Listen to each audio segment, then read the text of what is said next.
Hello, and welcome to Conversations from the World of Allergy, a podcast produced by the American Academy of Allergy, Asthma, and Immunology. I'm your host, Dave Stukas.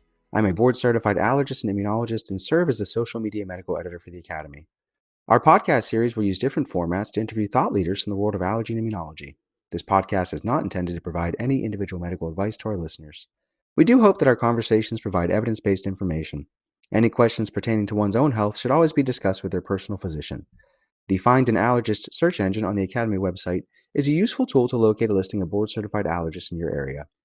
Finally, use of this audio program is subject to the American Academy of Allergy, Asthma, and Immunology Terms of Use Agreement, which you can find at www.aaai.org. Today's edition of our Conversations from the World of Allergy podcast series focuses on a relatively nuanced and infrequently discussed topic, but I think it's an important one. And I'm really hopeful that this conversation is going to be relevant for all medical professionals, patients, and really the general public. And hopefully you'll see why as we get into it. We are very pleased to welcome Dr. Linda Herbert as today's guest. Dr. Herbert is an associate professor in psychology and behavioral health and the director of the Psychology and Clinical Research Services program in the Division of Allergy and Immunology at Children's National Hospital in Washington, D.C. Dr. Herbert has had a very productive research career and is extensively involved within the American Academy of Allergy, Asthma, and Immunology, as well as numerous advocacy organizations, which I think we'll talk about a little bit as well. Dr. Herbert, thank you so much for taking time to join us, and welcome to the show. Thank you. I'm really happy to be here.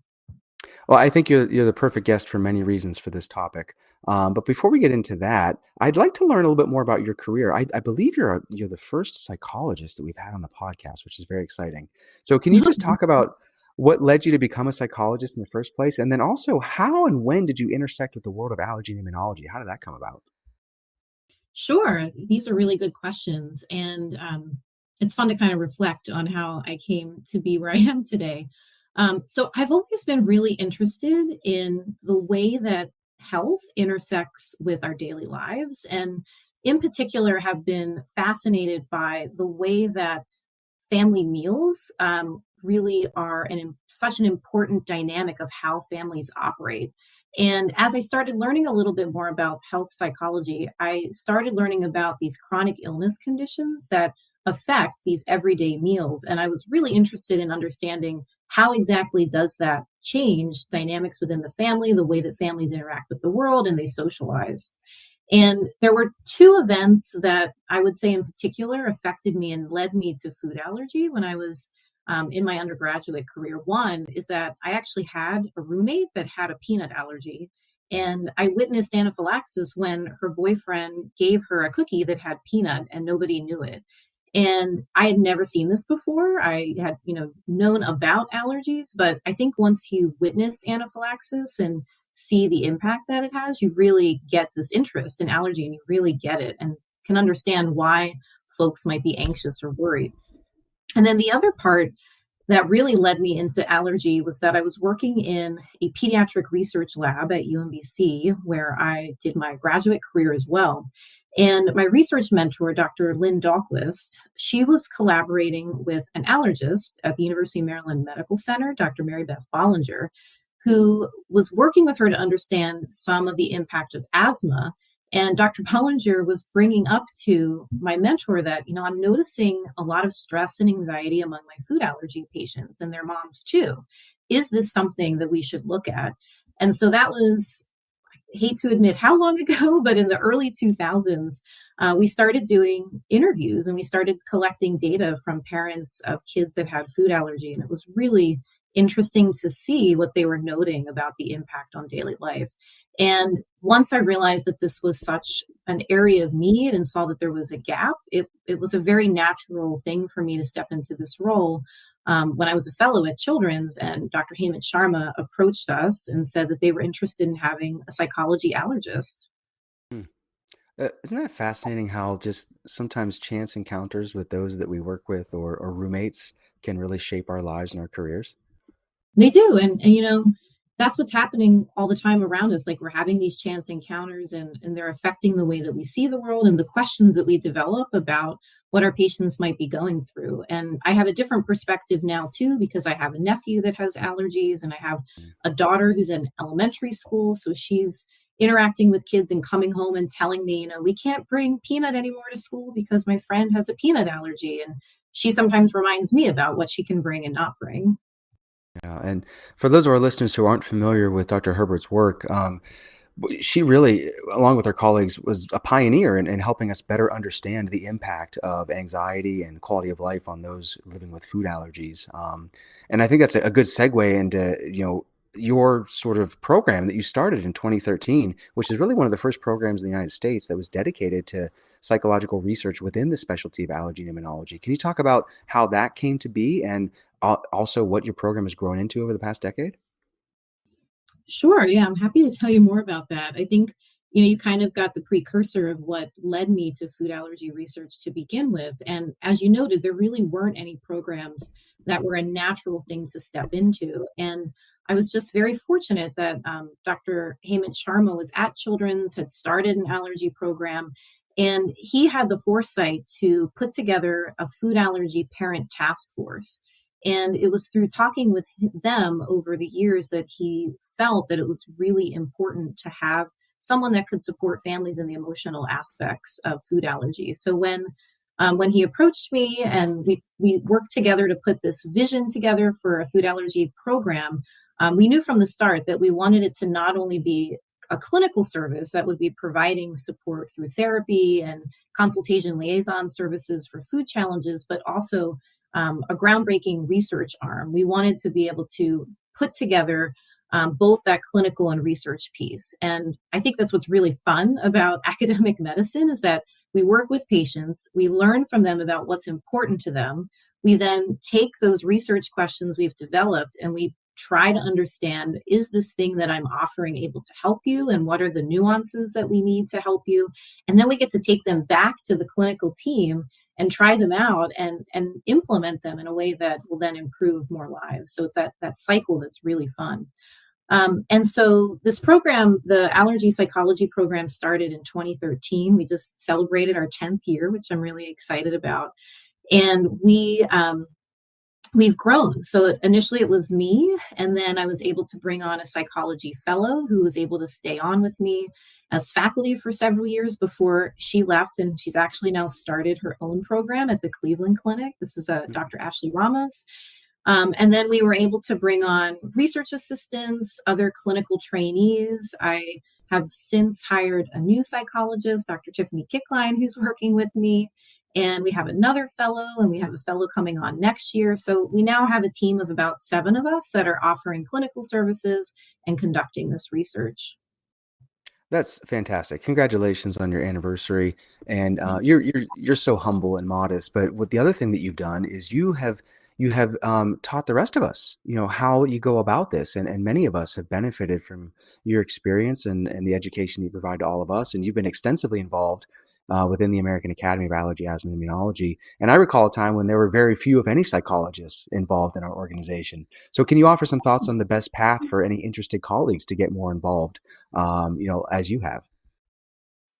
Yeah, I also remember those days when it was me and Jenny Lebovich was there as well sometimes. But it took a lot of work on the ground and just feeling really comfortable putting myself out there in a way um, that makes you a little bit vulnerable as the mental health professional in the room. But I think that in the last decade, we've been so fortunate that there are allergists like you and other allergists who are curious and they want to learn. They have noticed these things in their patient populations and they know that there are people that can help. And so we've been able to develop some really nice partnerships. And as a result, we now have within the Integrative Medicine Committee a Mm. psychosocial aspects of allergy, asthma, and immunology working group. So now I'm happy to say that there's over a dozen of us that are coming together and meeting. We had a meetup at Quad AI just this past year, and we had dinner. And there's this really wonderful working collaborative group now that is giving us momentum. So I think that anyone who has their interest peaked in this area, I would encourage them to reach out to our committee and to really become part of our collaborative group. There's also other professional homes. So Quad AI Mhm. is really important for all of us who are in the allergy space, of course, but there's also within the American Psychological Association what's called Division 54, which is the Society of Pediatric Psychology. And within that, we also have an allergic diseases special interest group. So what's unique about that professional organization is that it really focuses on training. So we get a lot of young graduate students who are just starting to figure out what types of chronic illness and acute illness they're interested in. And we get to talk with them and kind of show them why allergy is such an amazing field to be a part of, and why there's so much room for growth. Like, you can really make your mark and have that excitement about building something new when you come into this allergic diseases space. So I'd also say seek out, this Division 54 special interest group, because we're very active. Oh, I think that's so great. And yes, I would encourage anybody who's interested. These are very nice people. Trust me. They're so kind, and they welcome anybody who wants to contribute or just learn more. So check them out. All right. So can you just describe for us a little about the psychosocial impact for those who live with chronic health conditions? And we're going to focus, of course, on things like food allergy, asthma, and allergic conditions. But what does this mean? What are we talking about here?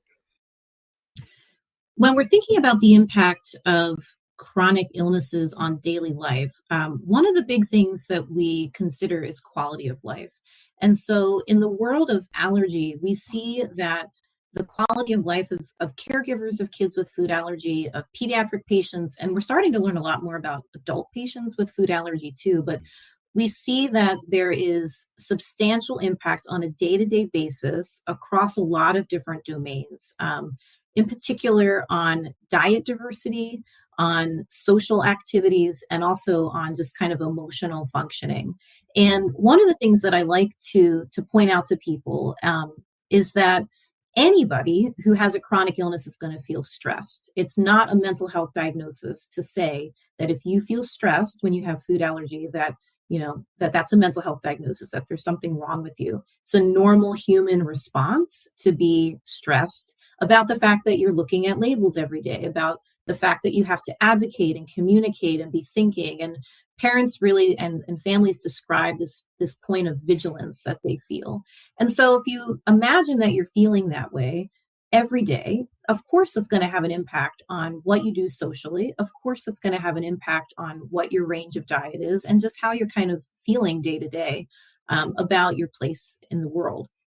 So, quality of life is a really big piece. And for 20 years now, we've had research that shows that there is decreased quality of life for these families.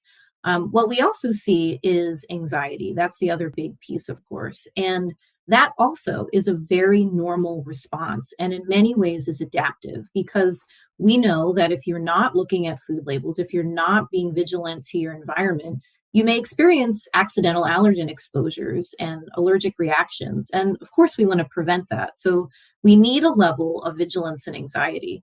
But at some point, that can really get in the way of you doing all the things that you want to do in your daily life. And so, what we're looking for as mental health professionals, when we try to determine who might be appropriate to work with us and who might need some more resources, is, are you experiencing, daily physiological symptoms of anxiety? Are you engaging in like daily, weekly rumination and worrying? Are you having a hard time differentiating anxiety from an allergic reaction? Because we know that those symptoms really overlap. And we're looking to see, are you limiting those things that you want to be doing? So every family is, valuing different activities, is putting different priorities on what they want to be doing in school with, friends and family. So if you are unable to do those things that you want to do that are important for your family because of anxiety about food allergy, that's when we're concerned and we want to provide some assistance. I heard you say the word normal at least 2 or 3 times, I believe. And you and I both know that this is absolutely a normal part of being diagnosed with these conditions, living with these conditions. But how can we help everybody sort of normalize that conversation? Do you have any tips on how to address this with families and patients in the office setting? I think the big thing is to be the one to bring it up as the Mhm. provider. So if we're waiting for families to bring it up, we need to realize that sometimes that's an act of bravery and vulnerability to bring that up in that clinic room. And I know we're going to be talking about the media in a bit, and we know that in the media, that there is a stigma that comes with having a food allergy. And I have so many parents say, I don't want to be that mom. And I'm using quotes, right? Because we all Hmm. kind of know what they mean when they say that mom. So families are concerned that if they bring up some of these things in the clinic room, that they're going to be labeled, that they are going to be pathologized in some way. And so it Hmm. really takes a lot of bravery and vulnerability to bring that up. If we as providers can be the ones to step into that space and to say, how are you doing? We hear from a lot of families that this is stressful. We hear that they worry about these things and are uncertain about how to fit food allergy into daily life and all the things you want to do. How is this for you? And that is such an act of kindness. It Hmm. really is. And that's our jobs, right? To connect with people and to be kind and to help them navigate the world with their illness. So I cannot overstate the value in being the one to normalize and take that first step. I love that you sort of brought up peers, and that's something I adopted years ago. And you're right; it's so profound if we just kind of have the conversation and say, a lot of the other families that I work with tell me that these are their thoughts and concerns, and things like that. And it says, okay, you're not alone, and it kind of opens that door. And yes, I couldn't agree more. I think that's a great way to approach it. At our food allergy center, I should say, I'm very fortunate to work with two amazing psychologists, and I see the profound impact that they have with families every day, especially when anxiety does limit activities and things like that. But unfortunately, access to professionals, as you know, it's pretty limited. Do you have any resources that patients and families can utilize if they aren't able to meet with or have a referral to see a psychologist on their own? That is a great question that I get all the time. And it's one that we're working on, right? Like I'm one of my missions is to increase availability of mental health professionals that have this expertise. But there are a number of things that we can be thinking about. So there are resources that allergists already have. There are children's books. There are wonderful magazines like Allergic Living. There are advocacy institutes that we can connect families to provide them with a bit more. Organizations like Quad AI are really starting to embrace developing handouts as well. So you are probably familiar with our AGES handouts, which talk about each different developmental stage of food allergy and gives advice about things to think about. So, how to communicate with others, how to communicate and teach your child, how to connect with peers, how to think through anxiety, things like that. And we're currently working on another handout that helps families understand how to kind of tease apart anxiety and allergic reactions and asthma flare ups as well. So, we're actively trying to develop some of those handouts. Um, in addition to that, there is the Food Allergy Counselor Directory, which is run by Tamara Hubbard, who's a wonderful, wonderful colleague and advocate in this space. And families are able to go to that website and find providers that we know have expertise in this area. So even if there's not someone embedded in your clinic, you can be looking at that. And then beyond that, I would be thinking about helping families connect with other families. So if there's a way for you to even have, like um, a network of people that families can turn to, because we know that peer-to-peer mentoring can be really significant. So providing that connection within your clinic, and then ultimately, too, it is possible to look for community therapists who have experience with anxiety, who have experience with health concerns. Those are some places that I would start. And there are websites like the Anxiety and Depression Association of America website. There is the APA, American Psychological Association, Find a Therapist website. And I think there's a lot to be said for allergists going into their community and also kind of making those connections. Like if you find someone, you can go to them and say, like, a lot of my patients are experiencing this anxiety. Are you familiar with this? Like, can I give you resources? Can we kind of build a pipeline? So this, I know I just gave you a lot of different ideas, but there's a lot of different ways that we can start to develop resources and close this gap. No, that's fantastic, and I know people will benefit from that. And so, thank you. And hopefully, people can rewind and listen and jot some notes and things like that. All right. So I'm so glad you're here. Thank you for agreeing to have this conversation today because I want to get into an area that I've really struggled with over the last decade or so of engaging online as a medical professional. And there's a lot of nuance here, and I'm hopeful that we can have a nice conversation to tease some of that out. As you know, and everybody listening knows, we live in a world that's dominated by social media and immediate access to information at all times. Let's start with the positive aspects. So, can you discuss some of the positive impact that comes from these sorts of resources for anybody who has food allergies or other chronic health conditions? There's definitely potential for positive aspects of social media and being online. And I think a big one is one that I just alluded to in my last response in our conversation about connection. So, having food allergy, even though we know that about 8% of kids have food allergy, can still be an isolating experience. You still might not know someone directly in your community that has food allergy or the same food allergies or who has the same stressors that you do. And the opportunity to connect and to find people who have similar lived experiences online is really invaluable.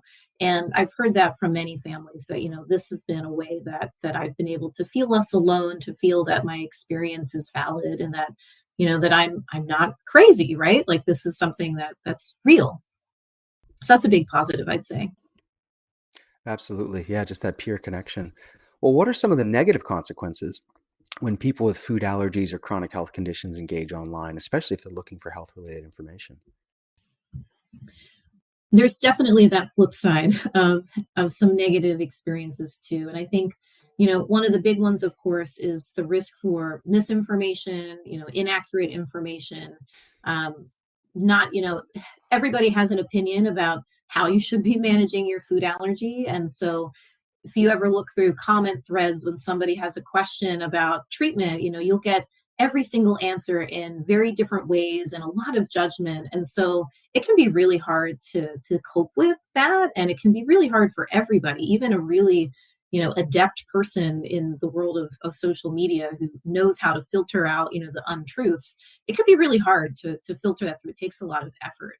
But the other piece of it is that when we think about what really hits the news, it's traumatic experiences, it's deaths, it's fatal anaphylaxis. And that is something that is really hard for families to encounter. We think about, all the times that there have been positive aspects of food allergy that aren't receiving news attention, advocacy efforts, things with the Faster Act. And there's so many things that are happening that don't get a lot of positive attention, and those negative things are there.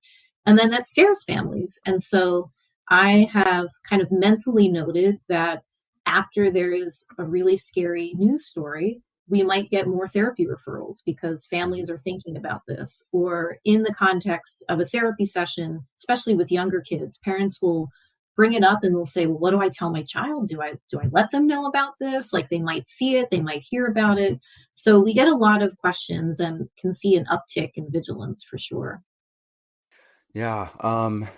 The comment section is a vast wasteland of outdated and incorrect information, in my very Yes, it humble and is. professional opinion. It's so scary and it's frightening when I read what, you know, uninformed people put out there. There's also a lot of bullying. I don't know if you've noticed that as well, but just some very, people hide behind their veil of being anonymous online and they just say whatever they want. And it's really unfortunate. But I don't know if you've noticed that as well. If you, or do you just avoid the comment section altogether?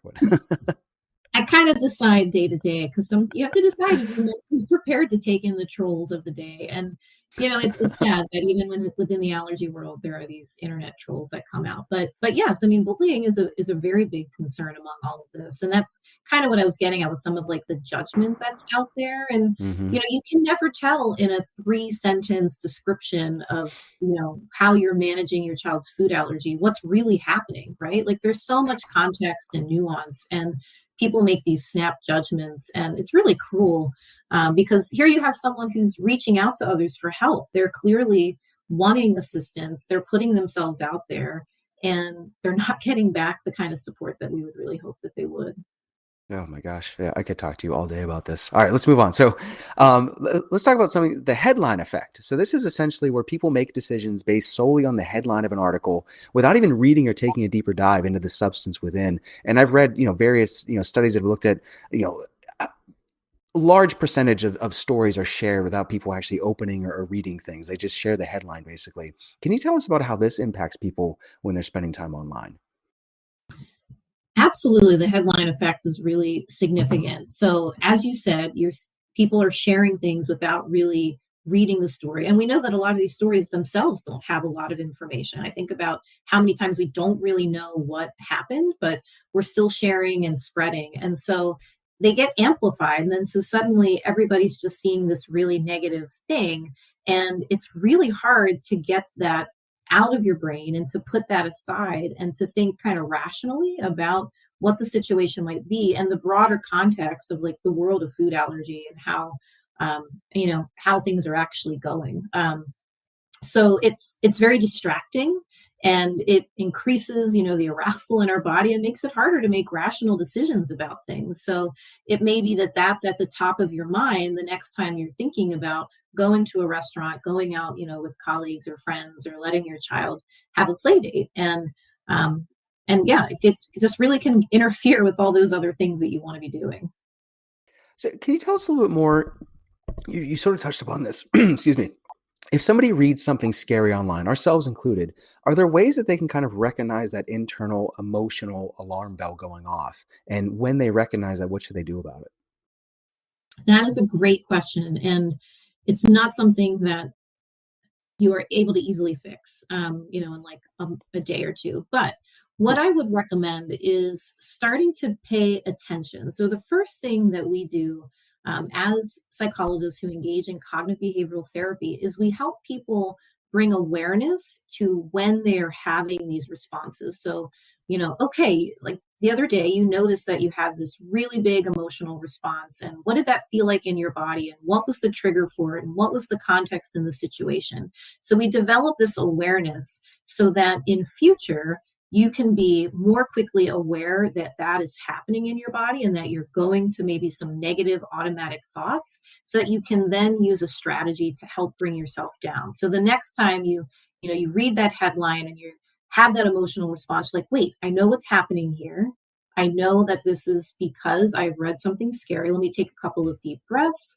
Let me remind myself, that I am a good food allergy manager. I know how to take care of my child. My child knows what to say when they're at school.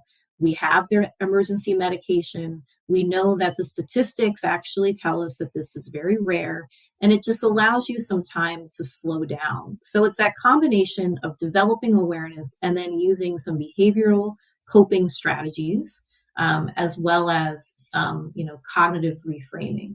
And so some people really benefit from those kinds of deep breaths, kind of engaging in almost like a meditative piece, but there's also grounding techniques you can do. I'm fully happy to disclose I am an anxious person too. Like, this Mhm. is one of the reasons I love families with anxiety and food allergies, because I'm also anxious. So I get that. And one of the things that I frequently use when I feel myself kind of spinning is a grounding technique where I'm looking at things that are around me. We kind of call it like the five finger technique. So you're like looking for five things in your environment. You are thinking about five things that you can, five things you can see, four things you can hear, three things that you can touch. So that might be like the Hmm. fabric, my desk, my chair, my hair.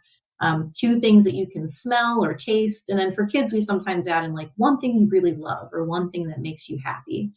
And what that's really doing is like it's taking the attention away from what's happening internally, from that heart rate that's gone up, from the breathing Hmm. that's heavy.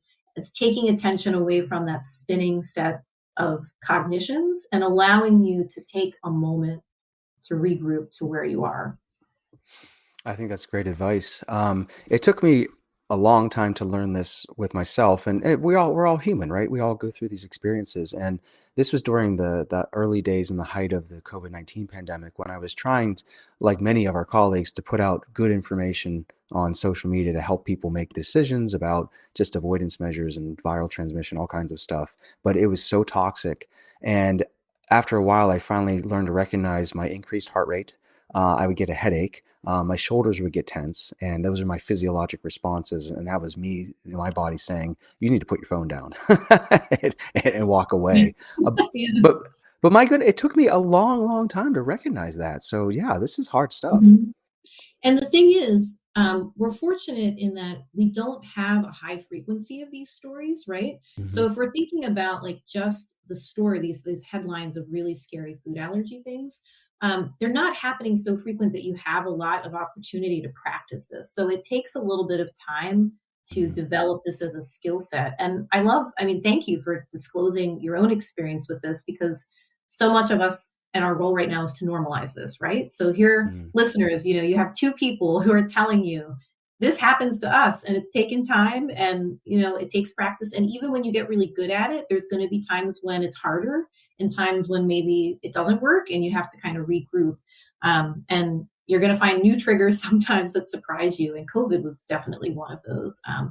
But these headlines they're a really big deal. And there's a lot of just this negativity that can come out that really amps up families and stresses them out. Well, let's talk about that for a second. So, as you mentioned, when these food allergy fatalities occur, they're so tragic when they do, and thankfully they're relatively rare in the grand scheme, which is good. But it's still hard to sort of reconcile that when you're trying to address this on a public level or even with patients in the office.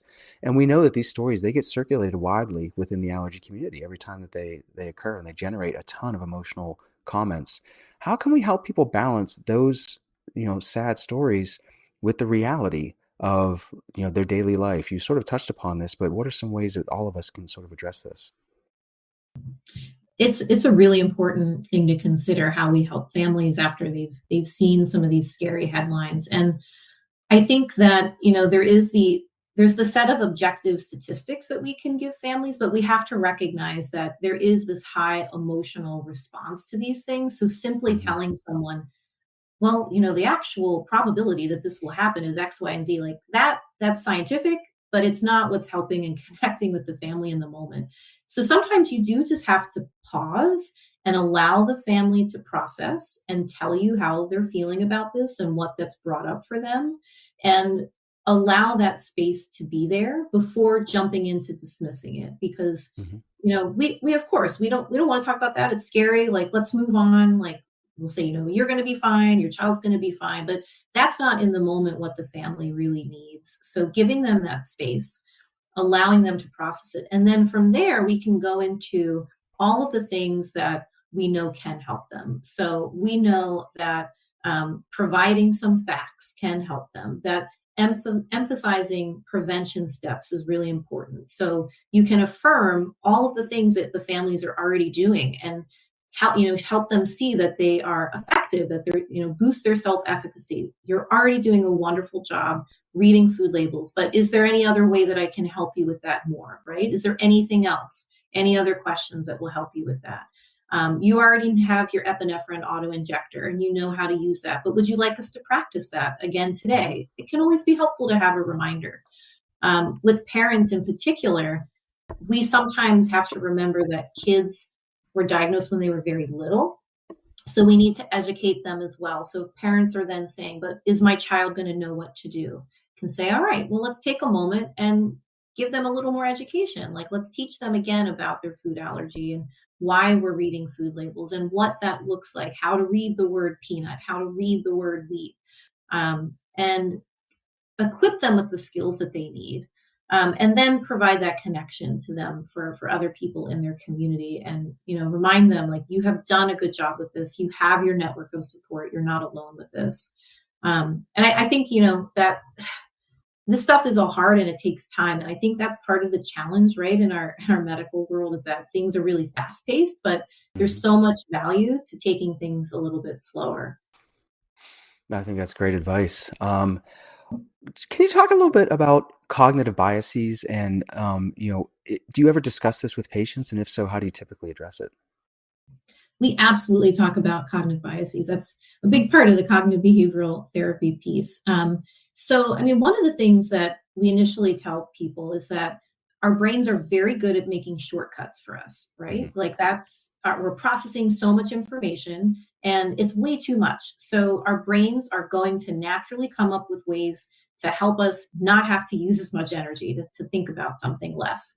And we have biases that are very common and have been studied for years. One certainly is the recency bias. So we know that we recall something that happened most recently a lot more easily than something that happened a long time ago. We also know that there is a memory bias for things that are very negative or that have a lot of negative association with them. So even if something happened a long time ago, if it was a very scary or traumatic thing, that also comes to mind a lot more quickly.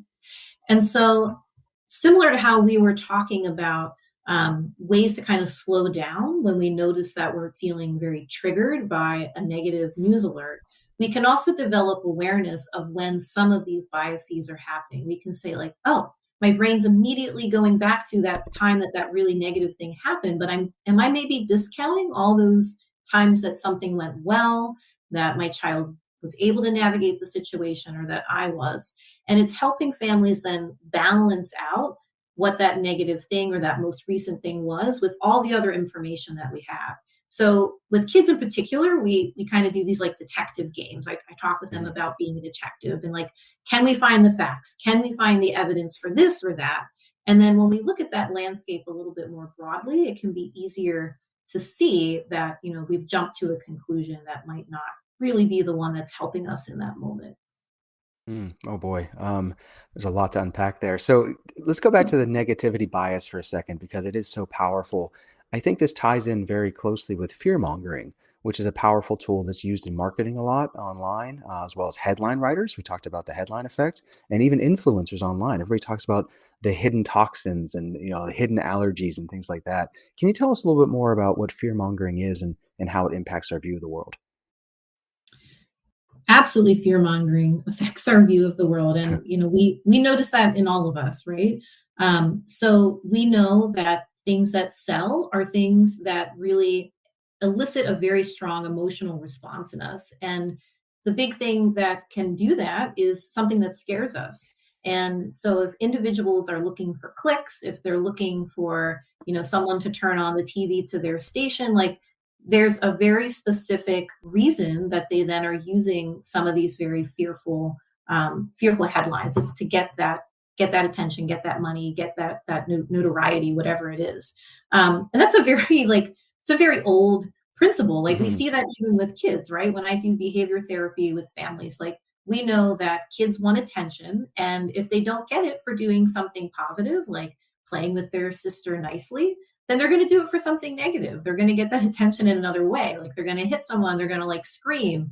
And so, really, we kind of have like a media that's kind of like a toddler, right? They're just kind of screaming and trying to get our attention in any way that they can. But that's really not helpful for us as a society or as a community, because it's really then requiring so much mental energy on our part to discount all of those negative things. It requires so much. And when you were saying that you learned that you just kind of need to put your phone down and get away from it, like, that is a thing that we all really need to be learning and practicing, is like, how do we step away from what we know is going to be giving us a lot of negativity? And I remember during the COVID pandemic as well, like, I had to stop doom scrolling because it was just so Mm. easy to just keep going, to just keep looking at all these headlines that were really negative, and it was not healthy. So I had to practice putting that down. Yeah. Oh boy. Doom scrolling. I've spent a lot of time learning about the complex algorithms that these social media platforms have developed to keep us engaged. And we can sort of hack our own feeds if we want to. So for instance, we got a dog, after years of my resistance. We finally got a dog a couple of years ago, and I love the dog more than anything. It's Apollo. He's a little corgi. So now my Instagram feed, it's all corgi videos, which I didn't have before, which is lovely, and which is interspersed with some allergy content and also a little bit of Disney. So, I've been able to curate that over time. So for those listening, you can sort of manipulate Mhm. that. But if you constantly click on the scary stuff, then the algorithm thinks that that's what you want to see. So it will keep feeding it to you, and it's really they're really good at what they do. Yeah, I Okay, feel I like tell you. you have a lot to offer thinking about the fear mongering too. Like, I'll admit, like, I've moved away from some social media entirely because I just feel like it hasn't been healthy for me. But yeah, you're totally right about the algorithms. Oh boy.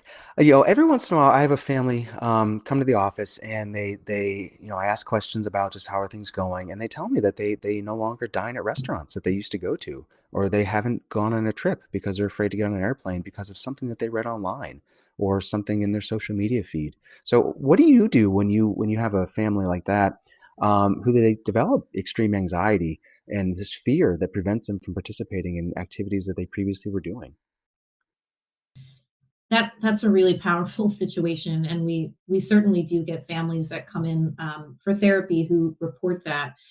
I think that one important part is to understand kind of how they got there, right? So you mentioned Mm, maybe a family's doing that because they read something, but they may also be doing that because of another experience. mm, Maybe they had the negative experience and it was hard for them. So I like to talk with families about, what are their goals? Do they enjoy traveling? Do they want to get back to that? Do they enjoy having meals at restaurants? Do they want to get back to that? And together we'll kind of develop what their goals are and figure out a place to start. And so there's a couple of, depending on like what their goals are, there's a couple different ways that we go about doing this. But for me, let's pretend, all right, we'll just come up with a scenario. Like, let's pretend that this is a family who, wants to go out to restaurants again. We would come up with a hierarchy that would kind of go through the thing that they are most fearful of to the thing that they are least fearful of, and see if we can come up with a way to go in steps towards getting them back to that. So it's likely that if they're not going to restaurants, they're probably also restricting some other things too. mm. And we would figure out, like, how do you rank all of these things? And we would go through some education about food allergy again. We would go through some CBT strategies to help them manage anxiety in the moment. And we'd come up with a practical plan to allow them to try out a small version of that. So maybe the first step isn't actually eating at the restaurant, the food that they provide. Maybe the first step is we walk into the restaurant again, right? We Mm, see what mhm, it's like. We talk to the manager, we talk to the chef. Maybe then the next step is that they go and the child or the person with food allergy takes their own food and they are allowed to sit there and just be present in that environment. And we slowly get them back to a place where they feel more comfortable. Now, the other piece of that is like maybe the restaurant made a really big error and it's appropriate not to go back there, right? Like if that's the case, then we think about other places that they could go and other ways that they could be gathering information to get them to that point. But there's so many different scenarios here, and we could like kind of talk through all them. But we try to like kind of build a ladder or scaffold a way for them to get back to what they want to do. Oh, that's great. As allergists, you make me think of one of the things that we are true experts at is the ability to desensitize people, and that's kind of what you're describing, right? Exactly, yes. Yep, we would use the term exposure therapy, right? Hmm. So we're exposing ourselves a little bit to that feared stimulus until we're able to see that we don't have that fear response in that situation anymore, and then we can move up to the next one. And we do that in with other things too. We do proximity challenges with kids, so Hmm. kids who might be fearful of touching an allergen or being near an allergen in the lunchroom, like we slowly get kids to the point by going through these steps where they feel comfortable. So there are times when I am eating lunch with a kid in a therapy session and I'm slowly edging closer and closer to them so they can see like they will be okay.